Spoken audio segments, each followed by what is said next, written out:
జై సద్గురు బ్రహ్మరాజుకి జై. శ్రీ అచలానంద సంపూర్ణాంబ సమేత శ్రీ పరిపూర్ణానంద ఎర్రగుంట సుందర రామయార్య రాజయోగి సద్గురు బ్రహ్మరాజుకి జై. శ్రీ అభయానంద చిట్టేటి కోదండరామయ్య తండ్రికి జై. శ్రీకృష్ణ దేశికేంద్రుల వారిచే విరచితంబైన క్షరాక్షర ఉపాధి ద్వైదోషరహిత పరమతత్వ కందపద్యములు 163, 164. కోటి విదంబుల చెప్పిన చేటొదవేటి తనదు పూర్వపు చేష్టలు విడకన్ చాటున నేటున ద్వివిధముగాటన మొనరించునతని కతుకునే బోధ బంగారు వంటి ఈ బోధాంగీకరుణులను జేరియది వినివారిన్ భంగపరచదలిచేటి యా వెంగళులకు చెప్పకుమని వేడెద నిన్ను. జై నిజ గురుభ్యో నమ. జై నిజ గురు అనుభవానందాయ నమ. శ్రీమద్భాగవత కృష్ణప్రభు దేశికేంద్రుల వారిచే విరచితమైన 163, 164 కందపద్యాలను మనం ముచ్చటించుకుంటూ ఉన్నాం. ఇక్కడ కృష్ణప్రభు దేశికేంద్రుల వారు శిష్యునకు నీతి ప్రబోధన చేస్తూ ఉన్నారు. ఎలా అంటే, నాయన శిష్య, కోటి విధంబుల చెప్పిన చేటొదవేటి తనదు పూర్వ చేష్టలు విడకన్ చాటున నేటున ద్విధము ఘాటన మొనరించునతని కతుకునే బోధ. అలాంటి చెనటులకు బోధ అతుకుతుందా శిష్య? ఎప్పటికీ అతగదు నాయన. ఎలా అంటే, గురుదేవులు కోటి విధములుగా తెలియజేస్తారు ఎలా నడుచుకోవాలి శిష్యుడు అనేటువంటి విధానాన్ని. కానీ తన పూర్వపు చేష్టలు కొన్ని ఉంటాయి. తను భ్రాంతి రహితం కొరకు రాక మునుపు ఉన్నటువంటి తన చేష్టలు కొన్ని ఉంటాయి, అలవాట్లు. వాటిని విడలేరు కొందరు. అవి ఎలాంటివి? చేటొదవేటి, కీడు తెచ్చేటువంటివి. అవి నీకు చేటు తెచ్చేటువంటివి, హాని కలిగించేటువంటివి, ఎవ్వరూ సహించరానటువంటివి అవి. అలాంటి చేట్లు తెచ్చేటువంటి కొన్ని పూర్వపు అలవాట్లు ఉంటాయి. వాటిని విడవలేరు. వాటిని విడవలేక చాటున నేటున ద్విధముగాటున మొనరించునతని కతుకునే బోధ.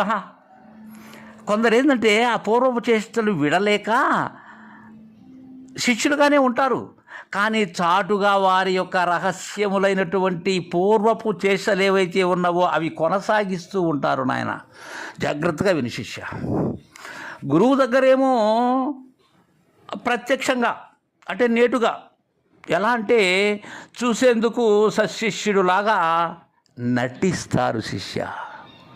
వాస్తవం కాదు నాయన.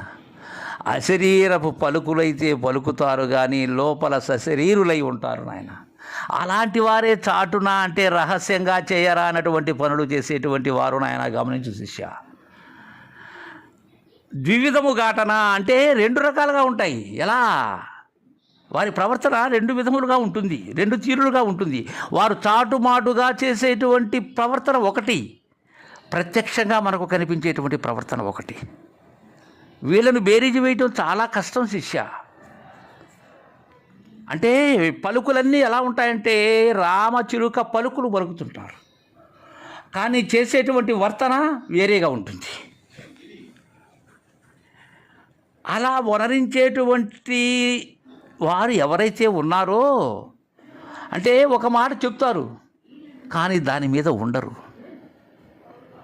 ఏదో వారికి ఉండబడేటువంటి ఆ గ్రంథ పరిజ్ఞానంతో చెప్పేటువంటి మాటలు కొన్ని ఉంటాయి, అంతేగాని బోధ అతికినటువంటి మాటలు కాదు శిష్య. బోధ అతికినటువంటి మాటలైతే మరలా కీడు చేసేటువంటి పూర్వపు చేష్టలకి ఏనాడు కూడా లోను కారు శిష్య.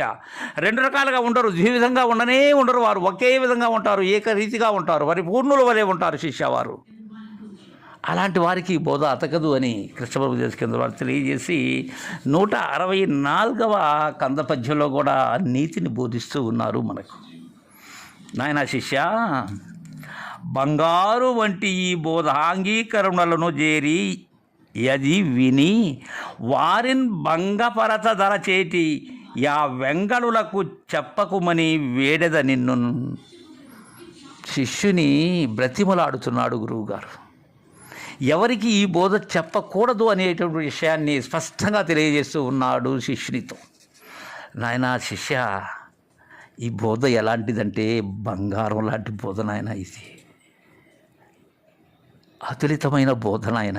దీనికి సాటైనటువంటి బోధ లేదు శిష్య. అందుకే చెప్పాను కదా శిష్య, 160వ కంద పద్యంలో బోధలకెళ్ళను గురువకు ఈ బోధ అని. ఇది అంత ఘనమైన, శ్రేష్టమైన, విలువైన, భ్రాంతి రహితం చేసేటువంటి పరిపూర్ణ బోధ నాయన. ఇది ఎన్నో శ్రమలతో మద్గురుదేవుని సేవించి ఆయన కరుణకు పాత్రుడనై తెచ్చి నీకు అందిస్తున్నాను శిష్య. బంగారు వంటి బోధ నాయన. ఇది బంగారు వంటి ఈ బోధ అంగీకరణలను చేరి అది విని వారిన్, అంటే ఈ బోధను అంగీకరించినటువంటి వారు ఎవరై ఉంటారు? బోధస్థితి పురుషులే ఉంటారు. వారిని చేరుతారు, కొందరు వింటారు శిష్య. అయితే వారిని భంగపరచదలచేటి, ఎంతో నయముతో వచ్చినట్లుగానే వస్తారు నాయన. ఈ బంగారు వంటి బోధను రహస్యంగా దోచుకునేందుకు శిష్య, దాచుకునేందుకు కాదు నాయన. అది వింటారు. బోధ అంగీకరణలు ఎవరు? బోధస్థితి పురుషులైనటువంటి పరిపూర్ణులైన నిజ గురోత్తములే ఈ బంగారు లాంటి బోధను అంగీకరించినటువంటి వారు. అది విని వారిని భంగపరచదలుచుకుంటారు, వారిని చీకాకు పెట్టాలనుకుంటారు, వారి బోధ సరైనది కాదు అని ప్రచారం చేయాలనుకుంటారు శిష్య. ఎదురుగా చేయరు నాయన, ప్రక్కల భంగపరచేందుకు ప్రయత్నిస్తారు శిష్య. భంగపరచదలచేటి యా వెంగళులకు చెప్పకు. వాళ్ళెవరు? వాళ్ళు వెర్రి వెంగళప్పలనైనా వారు వెర్రి తిరుగని వారు శిష్య, ఆ వెర్రి కుదరని వారు శిష్య. వారు అలాంటి వెంగళులకు మాత్రం చెప్పకు నాయన. ఈ బోధని భ్రష్టు పట్టిస్తారు శిష్య. ఎందుకని? వారికి అర్థం కాదు నాయన. ఇది ఎప్పటికీ అర్థం కాదు. వారికి చెప్పకూడదని నిన్ను వేడుకుంటున్నాను అని మనకు కృష్ణప్రభు దేశికేంద్రుల వారు ఈ కందపద్యం ద్వారా తెలియజేశారు. జై గురుదేవా.